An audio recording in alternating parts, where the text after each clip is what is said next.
Ventspils pēc 4 gadiem es redzu tādā veidā. Pēc 4 gadiem mēs sākam strādāt ar iedzīvotājiem, mēs sākam virzīties lēnā garā uz priekšu ekonomiskā attīstībā.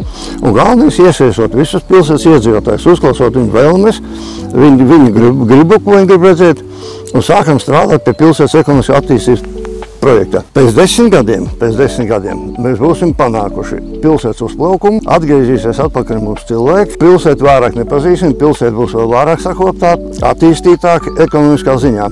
Ja mēs nevirzīsim pilsētu dinamiskā ekonomiskā attīstībā, tad pēc 50 gadiem mēs 90. māju vietā redzēsim Graustu rajonu. Pārventājs, ja teica, viena iela, tā kas kādreiz 50. gados bija Tārģeles iela, bija viena iela, abās pusēs bija čigāņu mājas sabrukuši. Ir pasaulē piemēri, kur pat lielāk ekonomiskā attīstītākas pilsētas ir pārvietojušās pa grošu kaudzēm. Ja mēs nestrādāsim šobrīd, nesāksim strādāt pie ekonomiskā attīstības plāna, jo šobrīd visas iespējas, jo šobrīd tātad Eiropa, tātad notiek militāra bruņojuma koncepcija izstrādāt, rūpnīcas tiek ražots. Nezinu kāpēc, nedaram to, bet mums ir jādara, ja mēs gribam, lai mums nebūtu grošu kaudze, nebūtu sunciems.